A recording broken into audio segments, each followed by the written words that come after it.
پاکستان میں کئی ایک تاریخ ساز واقعات رونما ہوئے، ایسے واقعات جن کی تحقیقات بھی منظر عام پر نہیں آ سکی۔ 17 اگست 1988 کو بستی لال کمال میں پیش آیا تھا۔ جنرل محمد ضیاء الحق ان کے طیارے کو حادثہ پیش آیا تھا جس میں امریکی سفیر سمیت 31 لوگ جاں بحق ہوئے تھے۔ کرائم سین ایک ایسا گواہ ہوتا ہے، یہ واقعہ کیسے رونما ہوا۔ آج کے پوڈ کاسٹ کے مہمان ہمارے جمیل احمد چشتی المعروف بابا چشتی ہیں۔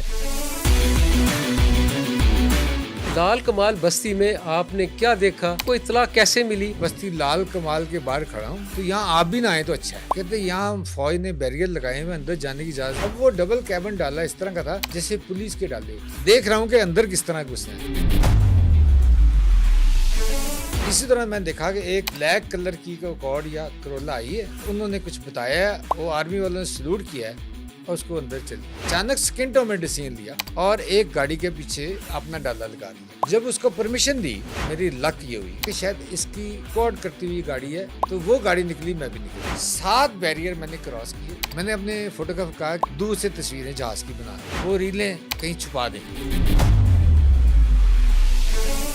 میں نے بڑے احترام سے ہاتھ ایسے باندھے ہوئے، کیا ڈیڈ باڈیز چلی گئی؟ تو اس نے عجیب سے دیکھا، کرتا ہے کیڑیاں ڈیڈ باڈی ہیں؟ سانو پہلے 32 دی لسٹ بھیجی سی، 70 تو اتنے دی لسٹ بھیجی تھی، 71 مٹی پا کے تابوت پورے کر رہے ہیں۔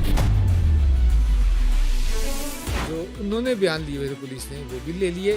جہاں جہاز کا ملبہ پڑا تھا وہاں جو ہے نا، وہ امریکن بہت فاسٹ موو کر رہے تھے، میں ان کے ساتھ ہو گیا۔ یہ جہاز کا بلیک باکس تلاش کر رہے ہیں۔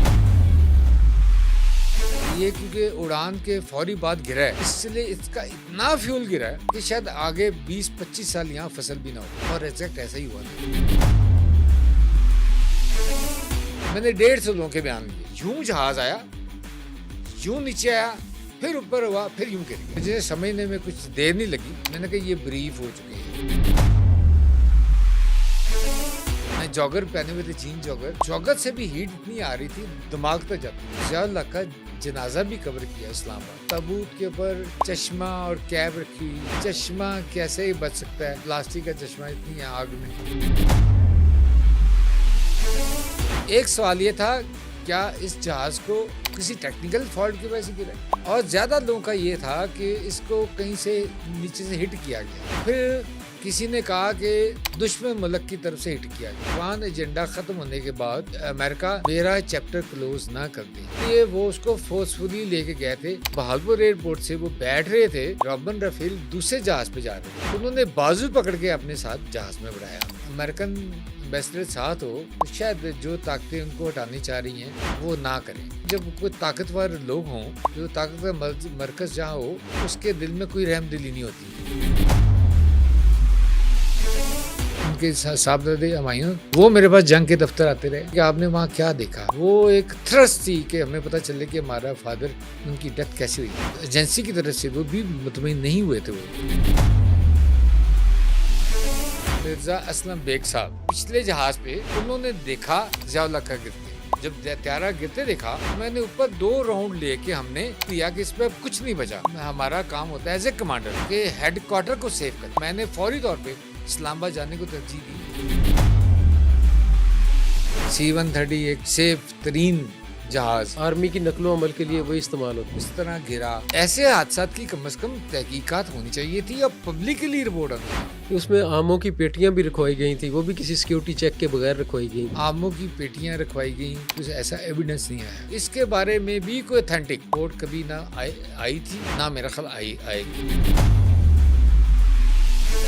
کیا وہاں کسی قسم کی کوئی پروٹوکول کی کمی؟ ضیاء اللہ صاحب کا کتنا روح تھا۔ مجھے آج بھی یاد ہے کہ لاہور میں ایک جگہ گورنر ہاؤس کے پیچھے ان کی کہیں گاڑی تھی کہ زو کے قریب ایک موٹر بائک نے سڑک کراس کی، پوری لاہور کی ٹریفک پولیس سسپینڈ ہو گئی تھی۔ کتنی سیکورٹی تھی ان کی۔ جب تک وہ زندہ تھے، وہ ایک طاقتور مضبوط ترین انسان تھے۔ کچھ اداروں نے، پولیس نے، FIA نے یا ہماری ایجنسیز نے کوئی ایسی تحقیقات تو کی ہوگی؟ ایسی اہم حادثات کی تحقیقات ہونی چاہیے اور اس کی رپورٹ پبلک ہونی چاہیے۔ کوئی بھی جرم ہوتا ہے، اس کی ایک FIR کٹتی ہے۔ کس کے خلاف کٹی تھی؟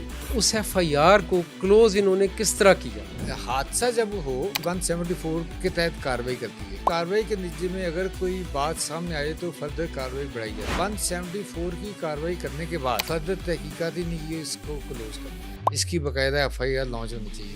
اس کیس کا مدعی کون تھا؟ سرکار بن جاتی. سرکار کیوں بنتی؟ کیونکہ سرکار کے سارے آدمی کیا تھے. سرکار اس وقت دیکھیں نہیں، آرمی چیف نہیں، چیف سرکار مارشل اگلی باری ایڈمنسٹریٹر اس وقت صدر مملکت آپ پاکستان چاہتے ہیں ISI کے چیف. اگلا مرڈر اس کا ہوتا جو یہ ایف آئی آر چلواتا. نے جو ٹریس پاسنگ کی تھی وہاں واقعے کے وقت اس پر آپ سے بھی کوئی پوچھ گچھ ہوتی رہی ہے؟ آپ نے یہ انفارمیشن کیسے لیک کی؟ بہت سارا پریشر آتے ہیں آئے ہیں. میں نے چکر میں نے جیل بھی دیکھی ہوئی ہے. بہت حکومتوں کا بھی پریشر برداشت کیا ہوا ہے. اگر مجھے کامیابی نہ ہوتی اس کو کوریج میں تو مجھے کام کرتے ہوئے روکے مجھے مزہ آتا ہے. وہ اپنی ڈیوٹی کر رہے ہیں, ہمیں اپنی ڈیوٹی کرنی چاہیے. اس دور میں میرے پر پریشر آئے بھی, کیا دیکھا فلاں دیکھا. میں نے کہا جو آپ نے دیکھا میں نے بھی وہی دیکھا. تو میں نے کہا میں نے جو لکھا وہ پرنٹ میں میڈیا میں چھاپ دیا. مجھے کان میں بتانے کا طریقہ نہیں آتا. میں کسی کا ایجنٹ نہیں ہوں, میں ایک جرنلسٹ ہوں. نیوز پیپر میں چھاپ دیا, آپ اس میں پڑھ لیں.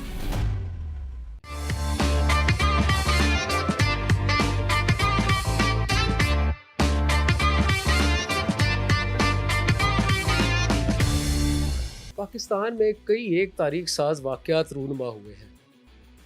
ایسے واقعات جن کی تحقیقات بھی منظر عام پر نہیں آ سکیں. ایسا ہی ایک واقعہ 17 اگست 1988 کو بہاولپور کے علاقے بستی لال کمال میں پیش آیا تھا, جہاں آرمی چیف جنرل محمد ضیاء الحق, اس وقت وہ صدر پاکستان بھی تھے, ان کے طیارے کو حادثہ پیش آیا تھا جس میں امریکی سفیر رابن رافیل اور پاکستان میں ISI کے سربراہ جنرل اختر عبد الرحمان سمیت 31 لوگ جاں بحق ہوئے تھے. ان واقعات کی تحقیقات اس وقت پرنٹ میڈیا میں کرائم رپورٹنگ میں اپنا ثانی نہ رکھنے والے جمیل احمد چشتی عرف بابا چشتی انہوں نے کی تھی. انہوں نے وہاں بستی لال کمال میں کیا دیکھا تھا, کیسے یہ اس کارڈن آف کیے گئے حصار میں داخل ہوئے, اور انہوں نے کرائم سین پہ کیا دیکھا, کیونکہ کرائم سین ایک ایسا گواہ ہوتا ہے جو بتاتا ہے کہ حادثہ کیسے پیش آیا, یہ واقعہ کیسے رونما ہوا. ایسے ہی جتنے بھی واقعات پاکستان میں ہو چکے ہیں ان کی جانچ کے لیے ہم نے جمیل احمد چشتی صاحب کے ساتھ ایک سیریز شروع کرنے کا فیصلہ کیا ہے. اور پبلک نیوز میں آج کے پوڈ کاسٹ کے مہمان ہمارے جمیل احمد چشتی المعروف بابا چشتی ہیں. میں ہوں آپ کا میزبان عدنان ملک. بابا چشتی سے ہم پوچھتے ہیں کہ لال کمال بستی میں آپ نے کیا دیکھا, آپ کو اطلاع کیسے ملی, اور آپ وہاں کیسے پہنچے تھے, اور آپ نے وہ جو ان کا کارڈن آف کیا گیا حصار تھا وہ کس طرح توڑا تھا. شکریہ عدنان ملک صاحب, آپ نے جو میری تعریف کی ہے, آپ نے ایک جملہ یہ کہا ہے کہ حصار کیسے توڑا. میں عام رپورٹرز سے یہ کہتا ہوں کہ لے مین اور رپورٹر میں فرق کیا ہوتا ہے. لے مین اور رپورٹر میں فرق یہ ہوتا ہے, اور خاص طور پہ کرائم رپورٹنگ میں تو بہت, تو یہ فرق یہ ہوتا ہے کہ وہ تمام بیریئر توڑ کے آگے چلا جاتا ہے رپورٹر. لے مین وہاں تک نہیں پہنچتا. آپ دیکھیں کہ ایک جگہ بلاسٹ ہو رہا ہوتا ہے تو لوگ اس بلاسٹ کی جگہ سے بھاگ کے آ رہے ہوتے ہیں, اور جو رپورٹر ہے وہ اس طرف موو کر رہا ہوتا ہے, وہ اسٹریٹجی بنا رہا ہوتا ہے میں نے آگے کس طرح کرنا ہے. تو کیونکہ ایسے بے شمار ایونٹ کور کیے ہوئے تھے, اس لیے میرے لیے اس کو کور کرنا کوئی مشکل کام نہیں تھا. ہاں, میں سٹارٹ کروں گا کہ میں روزنامہ جنگ لاہور میں اس دن موجود تھا. تو جنگ اخبار کے مالک نے مجھے اپنے روم میں بلایا. وہاں اس وقت کے ایڈیٹر بھی بیٹھے ہوئے تھے اور کانوں میں باتیں ہو رہی تھی. مجھے کہا آپ یہاں کھڑے ہوں, شاید آپ کو کہیں جانا پڑے. لیکن وہ اتنے کانوں میں گفتگو تھی کہ کچھ سمجھ نہیں آ رہا تھا. آپ کو پتا کہ ضیاء الحق کا دبدبہ دہشت بہت زیادہ تھی اور لوگ خوفزدہ تھے, خصوصاً مالکان اور چیف مارشل ایڈمنسٹریٹر بھی تھے اس وقت. تو اس سے خوفزدہ تھے کہ اگر یہ اطلاع غلط ثابت ہوئی اور یہ پتہ چلا کہ یہ فلاں جگہ سے جنریٹ ہوئی تھی تو ہمارا کیا بنے گا. تو 15 سے 20 منٹ ہو گئے اس بات کو. تو میں ان کے PA کے کمرے میں آیا. میں کہ یہ کیا ایشو کیا ہے. اس نے میرے کان میں آہستہ سے کہا یہ ابھی تک آپ کو نہیں بتائیں گے، یہ خبر یہ ہے کہ ضیاء اللہ کے طیارے کو حادثہ پیش آ گیا، تو شاید آپ کو وہاں جانا پڑے، اس لیے بلایا آپ کو۔ تو میں نے یہ بات سن کے تو میں آ گیا، میں نکلسن روڈ پہ سیدھا نوابزہ نصر اللہ کے پاس گیا۔ اچھا وہ بھی سوگوار حالت میں بیٹھے ہوئے تھے، لیکن انہوں نے بھی نہیں کیا۔ میرے کچھ دیر بیٹھنے پہ میں نے سوالات کیے نہیں، تو ایک دم انہوں نے فون اٹھایا اور ایک عجیب سا کہکا لگا کے فون رکھ دیا۔ میں کہ یہ کس کا فون تھا؟ نوابزہ نصر اللہ صاحب سے۔ انہوں نے کہا کہ یہ پیر صاحب پگاڑا کا فون تھا۔ تو میں کہا آپ ہنسے کیوں اس طرح؟ کہتے کہ وہ انہوں نے پیر صاحب نے کہا کہ میں نے کہا تھا نا کہ میں جھاڑو پھیر کے جاؤں گا، دیکھیں آج جھاڑو پھیر گیا۔ تو پھر نوابزہ نصر اللہ صاحب نے کہا کہ یہ قومی المیہ ہے، اتنے قیمتی مشکل سے جرنیل بنتے ہیں، جو ان کا سٹائل تھا۔ یہ سن کے جب کنفرمیشن ہوئی تو میں جنگ اخبار کے دفتر کے باہر آیا، وہاں گیٹ سے انک فیکٹری کی ایک ڈبل کیبن وہ ڈالا تھا، فوٹوگرافر کو ساتھ لیا اور وہ خود ڈرائیو کرتے ہوئے میں ملتان روڈ کی طرف ہو گیا۔ راستے میں مجھے میرے اونر کا فون آیا، اس نے کہا کہاں ہیں آپ نے ایک جگہ جانا تھا، آپ کو کہا تھا یہاں سے نہ جائیں۔ تو میں نے کہا میں وہیں ہوں، اب میں تقریباً 100 کلومیٹر چل چکا ہوتا ہے، ڈرائیو کر چکا تھا۔ میں کہا میں اسی روٹ پہ ہوں۔ تو انہوں نے کہا خان رضوانی صاحب ہوں گے وہاں ملتان میں، تو ان سے کوآرڈینیٹ کر لیں۔ تو جب میں ملتان پہنچ کے میں آپ کی بات انٹرپٹ کر رہا ہوں بابا جی، اس وقت آپ جب 100 کلومیٹر جا چکے تھے تو اس وقت تو موبائل فون نہیں تھا، آپ کو انہوں نے کیسے اطلاع دی تھی؟ نہیں، موبائل فون تھا میرے پاس، موبائل فون تھا 1988 میں سیٹلائٹ فون جو موبائل تھا وہ تھا میرے پاس، وہ گاڑی میں اٹیچ ہوتا تھا۔ تو وہ انہوں نے کہا کہ جی کہ آپ نے وہاں جانا ہے، تو میں نے کہا میں تو بہت آگے نکل آیا ہوں۔ انہوں نے کہا خان رضوانی سے آپ رابطہ کر لیں۔ ٹھیک ہے، ملتان پہنچ کے خان رضوانی صاحب کو فون کیا، انہوں نے کہا کہ بستی لال کمال کے باہر کھڑا ہوں، تو یہاں آپ بھی نہ آئیں تو اچھا ہے۔ میں کہ کیوں؟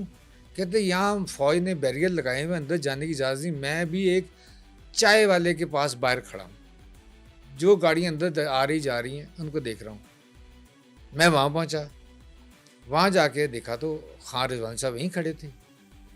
میں نے کہا اندر تو آئے نا، انہیں اندر بٹھا دیا۔ اب وہ ڈبل کیبن ڈالا اس طرح کا تھا جیسے پولیس کے ڈالے ہوتے ہیں، تو میں نے ساتھ بلا لیا۔ اب میں دیکھ رہا ہوں کہ اندر کس طرح گھسنا ہے۔ اسی طرح میں نے دیکھا کہ ایک بلیک کلر کی اکارڈ یا کرولا آئی ہے اور انہوں نے کچھ بتایا، وہ آرمی والوں نے سلوٹ کیا ہے اور اس کو اندر چلی گئی۔ اس طرح دوسری تیسری گاڑی کے ساتھ یہ ہوا، تو مجھے سمجھ آیا کہ یہ کوئی متاثرین کی فیملی کی گاڑی ہے، تو ان کو پوچھنے کے بعد اجازت دیتے ہیں۔ اسی دوران میں نے اچانک سیکنڈوں میں ڈیسیژن لیا اور ایک گاڑی کے پیچھے وہ اپنا ڈالا لگا دیا۔ جب اس کو پرمیشن دی، میری لک یہ ہوئی، جو میں نے سوچا تھا ویسے ہی ہوا، کہ انہوں نے کہا کہ شاید اس کی کو اسکارٹ کرتی ہوئی گاڑی ہے، تو وہ گاڑی نکلی، میں بھی نکل گیا۔ 7 بیریئر میں نے کراس کیے جو آرمی کے بیریئر تھے۔ اس کے بعد لیفٹ سائڈ پہ ایک تمبو کناتے سی لگی ہوئی تھی، وہاں جا رہے تھے، تو میں صرف ٹیلے کی طرف چلا گیا۔ میں نے اپنے فوٹوگرافر کہا کہ ایسا کریں کہ آپ یہاں سے وہ دور سے تصویریں جہاز کی بنا لیں، بنا کے ان دنوں ریلیں ہوتی تھی کیمرے کی، متاثرہ جہاز جو ہاں وہ ریلیں میں نے کہا یہاں سیو کر لیں، کہیں چھپا دیں، وہ گاڑی میں نے کہا آگے سے آپ سے چھین بھی لی جا سکتی ہیں۔ یہ ہو گیا۔ اس کے بعد میں کرتے کرتے تو میں چلا، میں کہ بندر بھی جاؤں نا، تو میں گیا۔ پہلا کیمپ ہی ایک پولیس کے ڈی ایس پی کا تھا، اور وہ ڈی ایس پی روایتی سے بڑے سے پیٹ والا ڈی ایس پی بیٹھا ہوا، اپنی ذات سے بھی آوازدار بیٹھا ہوا تھا۔ تو میں نے بڑے احترام سے ہاتھ ایسے باندھے ہوئے، تو میں نے کہا کیا ڈیڈ باڈیز چلی گئی ہیں؟ تو اس نے عجیب سے دیکھا، کہتا ہے کیڑیاں ڈیڈ باڈیاں؟ سانوں پہلے 32 کی لسٹ بھیجی سی، ہن 70 تو اتنے کی لسٹ بھیجی تھی، 71 کی، مٹی پا کے تبوت پورے کر رہے ہیں۔ یہ جملہ کہہ کے تھا، میں نے اس کو گلے لگایا، میں کہا کیا بات ہے؟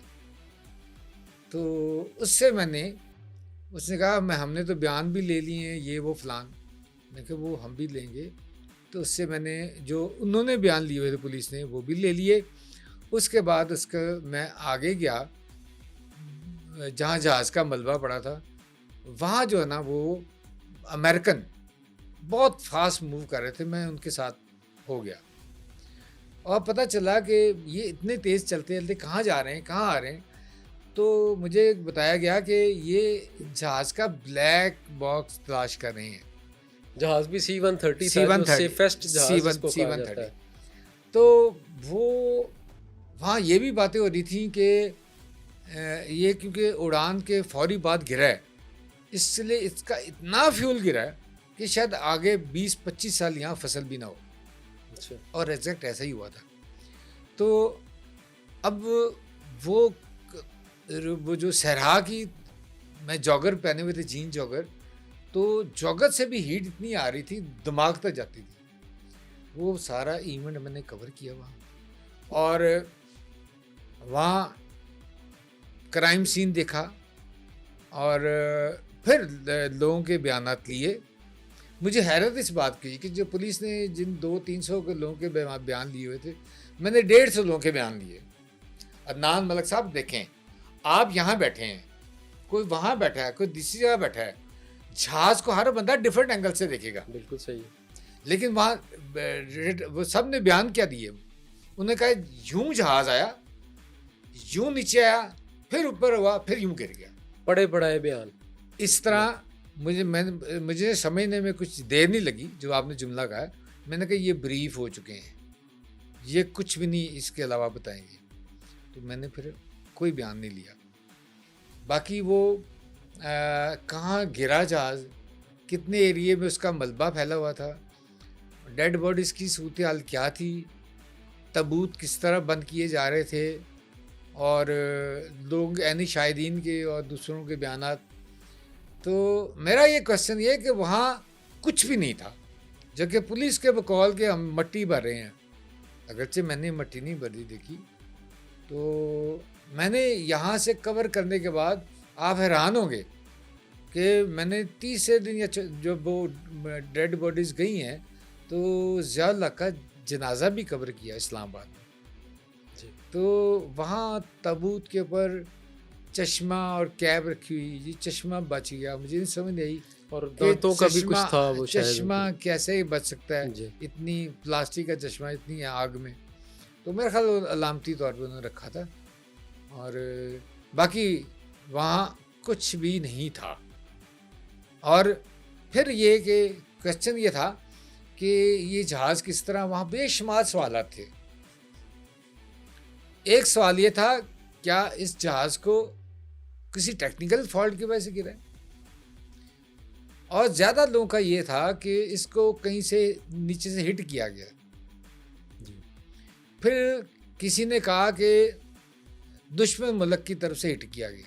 اس میں آموں کی پیٹیاں بھی رکھوائی گئی تھیں وہ بھی کسی سیکیورٹی چیک کے بغیر رکھوائی گئی تھیں. نہیں یہ چلا تھا جی یہ چلا تھا کہ آموں کی پیٹیاں رکھوائی گئیں لیکن آموں کی پیٹیوں کے بارے میں کچھ ایسا ایویڈنس نہیں آیا. جی مطلب کہ وہاں یہ بھی کوشچن ہوا کہ مرزا اسلم بیگ صاحب وہ فوری طور پہ وہ اسلام آباد کیوں چلے گئے جبکہ وہ پچھلے جہاز پہ اڑ کے آ رہے تھے. انہوں نے دیکھا جہاز ضیاء اللہ کا گرتے تو ان پہ بھی کافی لوگوں نے کوشچن ریز کیے تھے لیکن ان کا جواب واضح تھا صاف تھا. انہوں نے کہا کہ میں ہوا فضا میں جب طیارہ گرتے دیکھا تو میں نے اوپر 2 راؤنڈ لے کے ہم نے دیکھ لیا کہ اس پہ کچھ نہیں بچا. تو پہلا ہمارا کام ہوتا ہے ایز اے کمانڈر کہ ہیڈ کوارٹر کو سیو کریں. تو میں نے فوری طور پہ اسلام آباد جانے کو ترجیح دی اور ہیڈ کوارٹر کیونکہ کوئی بڑی سازش نہ ہوئی ہو کیونکہ ابھی تک کوئی بات کلیئر نہیں تھی. تو اس لیے کہتے ہیں میں نے وہاں جا کے ہیڈ کوارٹر سنبھالا اور چیزوں کو کی صورتحال دیکھا اس کو. تو میرا یہ ہے کہ یہ جو نا اس کی مسٹری تیاری کی جب جو صورتحال پہلے دن تھی وہ صورتحال آج بھی وہی ہے. کیا وہ طیارہ کسی ٹیکنیکل خرابی سے گرا، لیکن یہ کہ جب وہاں چیک ہوا آفٹر آرمی کے اتنے بڑے بڑے جرنیل وہاں تھے تو سیکورٹی کلیئرنس ہوئی، سارا کچھ ہوا جیسے کہ ہم نے بتایا گیا. آپ نے مینگو کی پیٹیوں کا ذکر کیا، ایسا کوئی ایویڈنس نہیں سامنے آیا.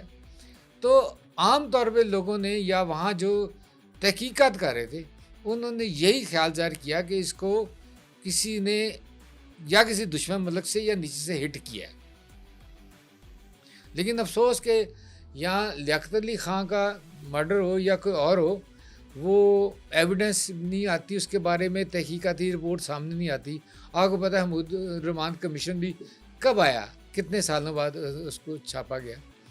تو اس کے بارے میں بھی کوئی اتھینٹک رپورٹ کبھی نہ آئی تھی، نہ میرا خیال آئے گی.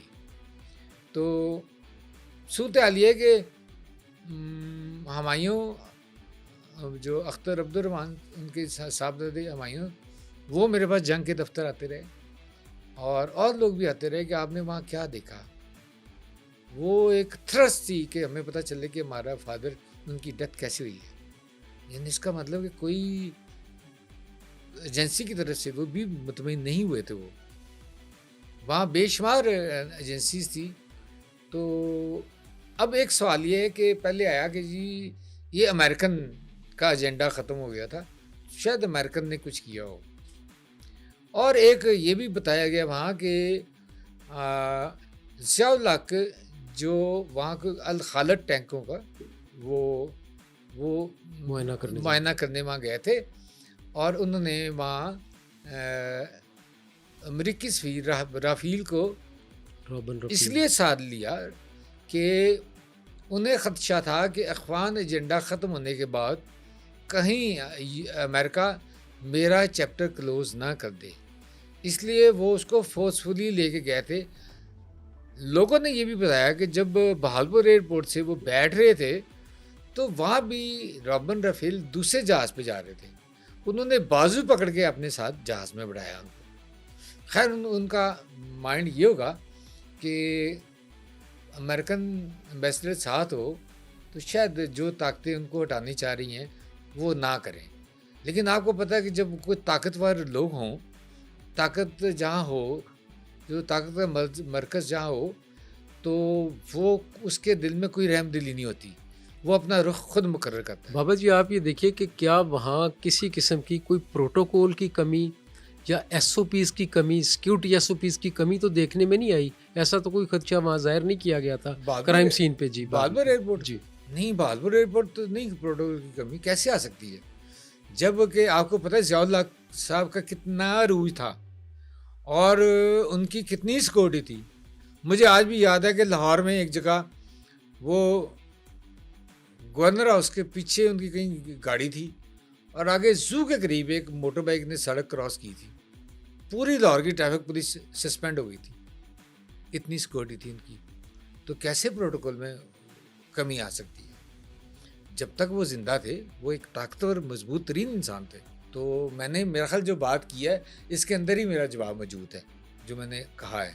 جو طاقتور ملک ہیں یہاں ہمیں غور کرنا پڑے گا کہ ضیاء الحق جب آئے ان کا ایجنڈا کیا تھا، ان کو اقتدار میں کیوں لایا گیا، بھٹو کا عدالتی قتل کیوں کیا گیا، ضیاء الحق کس نمبر پہ تھے، ان کو کس طرح اوپر اٹھا کے لایا گیا، چوتھے پانچویں نمبر پہ تھے تو لایا گیا. ان کا یہ تھا کہ افغان جنگ میں ہم نے جانا تھا سوویت یونین کے خلاف، تو اس میں انہیں چاہیے تھا، تو ضیاء الحق نے اس پہ کیا. اب جب سوویت یونین ٹوٹ گیا تو اس کے بعد افغان گروپ آپس میں لڑنا شروع ہو گئے. یہ بڑی اہم غور کرنے کی بات ہے یہ. تو جب اب ضیاء الحق کو یہ ایج حاصل تھا کہ وہ تمام افغان گروپوں کے ساتھ ان کا بہت وہ ان کو مانتے تھے، اچھا لائسن تھا، کیونکہ وہ ان کے ذریعے یا ان کے ساتھیوں کے ذریعے وہاں فنڈ تقسیم ہوتے گروپوں میں جو جنگ میں استعمال ہوتے، ان کے ذریعے ویپن ہوتا. اس کے بعد کہا یہ جاتا ہے کہ جو سپر پاور جس نے اس پہ ان کو مقرر کیا تھا تو وہ ان کو ایک خطرہ سمجھنا شروع ہو گئی تھی ضیاء الحق کو، کہ اگر یہ اخوان گروپوں کے ساتھ ہوئے تو وہ گروپ جو آپس میں لڑ کے اسلحہ اپنے پر ضائع کر رہے ہیں، یہ ان کو واحد آدمی ہے جس کی وہ بات مانیں گے. تو بہت سارے لوگ یہ کہتے ہیں کہ شاید اسی لیے کہ وہ پاکستان کو اس طرح مضبوط طاقتور ملک نہیں دیکھنا چاہتے تھے آفٹر ضیابی، تو اس لیے شاید ان کو ہٹا دیا گیا راستے میں. بابا چشتی صاحب یہ فرمائیے گا کہ اس وقت کچھ اداروں نے، پولیس نے، ایف آئی اے نے یا ہماری ایجنسیز نے کوئی ایسی تحقیقات تو کی ہوں گی، اور بظاہر کیا وجہ اس کی سامنے آئی تھی؟ بظاہر جو صورتحال ایسی کوئی فائنل فائنڈنگ نہیں آئی، اسی لیے میں نے حمود الرحمان کمیشن کا رپورٹ کا ذکر کیا نا، کہ ایسی اہم حادثات کی تحقیقات ہونی چاہیے اور اس کی رپورٹ پبلک ہونی چاہیے، لیکن ایسا ہرگز نہیں ہوا. چونکہ ہمارے کچھ ویسٹرن انٹرسٹ ہوتے ہیں، ہم بہت سی باتوں کو ہائیڈ کرتے ہیں، ہمارے بہت سارے انٹرسٹ ہوتے ہیں، ہم اپنے ملک کو اس طرح نہیں دیکھ رہے ہوتے شاید. تو میرا خیال ہے کہ میرے آج بھی سوال ہے کہ جب ان کی اب وہ دن قریب آ رہا ہے جب کہ وہ یہ حادثہ ہوا تھا، C-130 ایک سیف ترین جہاز، محفوظ ترین، اور وہ آرمی کی نقل و حمل کے لیے وہی استعمال ہوتا ہے، تو وہ اس طرح گرا اور کتنے بڑے بڑے جرنیل جو بڑی مشکل سے واقعی بنتے، تو ان کی وہ جان کی بازی ہار گئے، وہ اس دنیا میں نہیں رہے. تو ایسے حادثات کی کم از کم تحقیقات ہونی چاہیے تھی اور پبلکلی رپورٹ آنی چاہیے تھی. اگر کسی نے رپورٹ کیا تو اپنے اداروں کو ہیڈ کو کیا. مجھے ایسی کوئی یاد نہیں ہے یا مجھے نہیں پتا کہ ایسی کوئی رپورٹ جس میں کوئی واضح کسی طرف اشارہ دیا ہو کہ اس طرح ہوا ہے. ایسا کوئی ساتھ کیونکہ بعد میں بھی ایسے کوئی سٹیپ نہیں اٹھائے گئے. اس حادثے میں بابا جی بات یہ ہے کہ اختر عبد الرحمان جو ISI چیف تھے، ان کے صاحبزادے ہمایوں اختر اقتدار میں رہے ہیں. جی. اس کے علاوہ ان کے جو جنرل ضیاء الحق کے صاحبزادے ہیں اعجاز الحق، وہ بھی اقتدار میں رہے ہیں، وفاقی وزیر بھی بنتے رہے ہیں کئی مرتبہ، لیکن تحقیقات وہ بھی نہیں کروا سکے. اعجاز الحق سے ایک دفعہ ہماری بات ہوئی تھی تو اس نے کہا تھا کہ میں نے عالمی عدالت انصاف میں اس کیس کو ری اوپن کرنے کے لیے میں نے اپلیکیشن دائر کی ہے، لیکن مجھے کوئی وکیل نہیں مل رہا جو میرا کیس انٹرنیشنل کورٹ میں جو ہے وہ پلیٹ کرے گا. اور جب میں نے کسی پاکستانی وکیل کے ذریعے اس کو پیش کرنے کی کوشش کی گئی تو مجھے کہا گیا، مقتدر قوتوں نے جو مطلب امریکنز تھیں، انہوں نے کہا کہ آپ اس کیس کو ری اوپن نہ کریں ورنہ آپ کی جان کو بھی خطرہ لاحق ہو سکتا ہے. تو ایک بیٹا یہ نہیں دیکھتا کہ میرے باپ کا مرڈر ہوا ہے تو میں اپنی زندگی بھی داؤ پہ لگا دوں. شاید انہوں نے یہ سمجھا ہو کہ نہیں اب اس چیپٹر کو واقعی کلوز کر دینا چاہیے. چاہیے. تو پھر مفادات ہوتے نا جی. جب ان کے اپنے نہیں اس بات پہ آ رہے تو آپ مجھ سے کیا کلوانا چاہ رہے ہیں؟ کچھ نہیں. تو یہ ایسے ہی انہوں نے بات کی ہے جیسے اور باقی کیسز میں بھی، جیسے مطلب کہ بے نظیر کا مرڈر ہوا، اس وقت نہ ڈیڈ باڈی کا اس طرح پوسٹ مارٹم ہوا، نہ اس طرح کوئی اس کا کیس کو ڈیل کیا گیا تاکہ 302 کا وہ کیس چلے. جب ان کی اپنی گورنمنٹ آئی تو فرسٹ ٹائم میں نے سنا یہ جو آپ نے بات بھی کی ہے کہ جی وہ عالمی ادارہ انصاف کو تحقیقات کے لیے بلائیں گے. یار آپ اپنی تو تحقیقات کر لیں. پھر وہ آئے، وہ تحقیقات ہوئی تو کیا ہوا؟ کچھ بھی نہیں ہوا. تو میرا خیال ہے جس طرح یہ عالمی ادارہ انصاف میں بے نظیر کا ایشو لے جانے کی بات ہوئی تھی، اس طرح اعجاز الحق صاحب نے بھی یہی بات کی. تو بابا جی کیا ہم سمجھتے ہیں کہ جنرل ضیاء الحق کی افغان پالیسی یا پاکستان کا ایٹمی پروگرام یا ہماری داخلی اور خارجی پالیسی جو ہے وہ کسی بڑی طاقت کو ناگوار گزر رہی تھی جس کی وجہ سے یہ پاکستان کے ساتھ یہ ایسے سانحات ہوتے رہتے ہیں؟ نہیں، یہ تو انڈرسٹوڈ ہے. میں بات کروں گا ذوالفقار علی بھٹو سے کہ اگر یہ ہماری ابھی جنگ ہوئی ہے، اگر وہ میں سمجھتا ہوں کہ صرف ذوالفقار علی بھٹو کو کریڈٹ کر جاتا ہے. اتنی پابندیوں کے باوجود اس نے نہ صرف ریئیکٹر اسمگل کرایا بلکہ ایٹم بم بنائی ہے. بعد میں تو انہوں نے تو اگلے دور میں تو نمائشی دھماکے کیے نا. اور بھٹو پہ کتنی اس کی اسپیچز دیکھ لیں. اس نے کہا ہم گھاس کھا لیں, ہم مر جائیں گے لیکن ضرور بنائیں گے. اور بیک پہ آپ کو پتہ کیا چیزیں ہیں؟ سیٹھ عابد, اللہ انہیں جنت الفردوس میں جگہ دے, وہ اسمگلر کے نام سے مشہور ہیں. سیٹھ عابد ایٹمی ریئیکٹر ان سے اسمگل کروایا تھا انہوں نے, وہ اسمگل کر کے لایا تھا. اور اس کے بعد یہاں ڈاکٹر قدیر صاحب نے اس کی اسمبلنگ کی تھی. جس طرح کوہٹا میں رکھا گیا, جس طرح وہاں سے کسی اور شہر میں شفٹ کیا گیا, وہ خچروں پہ رکھ کے تاکہ سیٹلائٹ سے مانیٹر نہ ہو.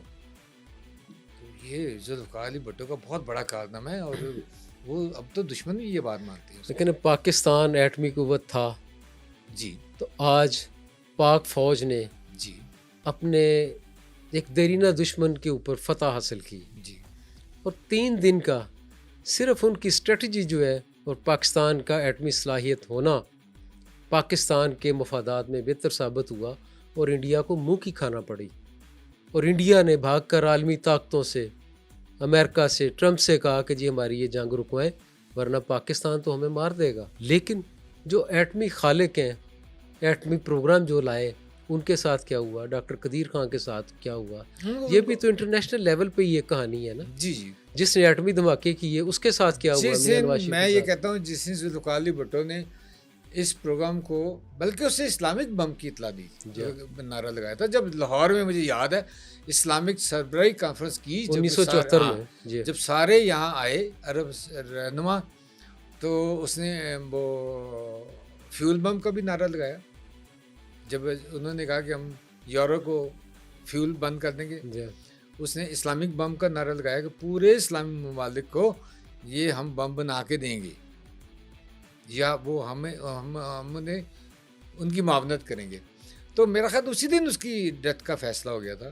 اور ایک پرانے کیس میں جو اس میں کچھ بھی نہیں تھا, جس میں بعد میں اس کو جوڈیشل مرڈر قرار بھی دیا گیا. اور آج کی عدالتوں نے گزشتہ سال ہی اسے وہاں سے جو ہے نا, جی, اب یہ ڈکلیئر بھی کیا کہ وہ غلط تھا. مجھے آج بھی یاد ہے کہ لاہور ہائی کورٹ میں جب وہ پیش ہوتے, ذوالفقار علی بھٹو بہت سوٹڈ بوٹڈ ویل ڈریس ہو کے جیل سے آنے کے بعد بھی, تو مولوی مشتاق صاحب ان کا تمسخر اڑا رہے ہوتے تھے کہ دیکھیں آپ کہتے ہیں میں پریشان ہوں, فلاں ہوں, اتنے یہ کیسے کلر کا سوٹ پہنا ہوا ہے, آپ نے تو بڑے فریش لگ رہے ہیں, آپ تو لگتا ہے اے سی سے اٹھ کے آ رہے ہیں. اس طرح کے جملے ہوتے ہیں. کیس کہاں چلا ہے؟ کچھ بھی نہیں چلا. تو میرا کہنے کا مطلب ہے کہ یہ جو وہاں سے ذوالفقار علی بھٹو سے ہی, اس کے مرڈر سے ہی ابتدا ہو گئی تھی کہ آئندہ آنے والے جو امریکی جو مفادات یا سپر پاور کے جو مفادات کے یا بڑے ہوں گے, ان کو بھی مفاد حاصل کرنے کے بعد اسی طرح مار دیا جائے. لیکن اسلامک سمٹ میں کانفرنس میں جو ہوئی تھی سارے 1974 میں, سارے نہیں ہیں وہ اس میں دیکھیں سب کی ان نیچرل ڈیتھ ہوئی ہے, جتنے بھی تھے, شاہ فیصل, لیبیا والا معمر قذافی, انوار السادات, یاسر عرفات, شاہ فیصل, یہ سارے اسی طرح گئے. تو یہ سارے ایک عالمی ایجنڈے کا شکار ہی ہوئے ہیں. بابا جی ہم اس کیس کی طرف واپس آتے ہیں. کوئی بھی جرم ہوتا ہے تو اس کی ایک ایف آئی آر کٹتی ہے. اس واقعے کی ایف آئی آر کس کے خلاف کٹی تھی, یا اس ایف آئی آر کو کلوز انہوں نے کس طرح کیا؟ اس کو ایک حادثہ جب ہو تو پولیس جو نا حادثے کی 174 کے تحت کارروائی کرتی ہے, اور اس کے بعد اس کارروائی کے نتیجے میں اگر کوئی بات سامنے آئے تو فردر کارروائی بڑھائی جاتی ہے. میرا ذاتی رائے یہ کہ انہوں نے 174 کی کارروائی کرنے کے بعد فردر تحقیقات ہی نہیں کی, اس کو کلوز کر دیا. ایف آئی آر تو بعد کی بات ہوتی ہے. آپ نے بہت اچھا پوائنٹ اٹھایا کہ جب اتنا بڑا سانحہ حادثہ ہو گیا, اس کی باقاعدہ ایف آئی آر لانچ ہونی چاہیے تھی. لیکن کون کراتا؟ اس کیس کا مدعی کون تھا؟ سرکار بن جاتی. سرکار کیوں بنتی؟ کیونکہ سرکار کے سارے آدمی کیا تھے سرکار اس وقت دیکھیں نہیں، آرمی چیف نہیں، چیف سرکار مارشل اگلی باری اس ایڈمنسٹریٹر وقت صدر مملکت پاکستان آپ چاہتے ہیں ISI کے چیف آپ چاہتے ہیں اگلی فلائٹ امریکن رابن رفیل نہیں سر، سفیر جو تھے وہ سارے تھے آپ کوئی بھی اس کا مدعی بن سکتا تھا سر آپ چاہتے ہیں کہ اگلا مرڈر اس کا ہوتا جو یہ FIR چلواتا. جب سپر پاور طے کر دے تو پھر کچھ نہیں ہوتا. اسٹیٹ تو مدعی بن جاتی ہے اسٹیٹ مدعی بنتی ہے لیکن نہیں بنی نا. دیکھیں جیسے ٹریفک کا حادثہ ہوتا ہے ایک وہاں بندے مر جاتے ہیں وہ تو عام بات ہے 144 کی کارروائی ہوئی چلو جی پولیس نے آگے کیس فائر کر دیا.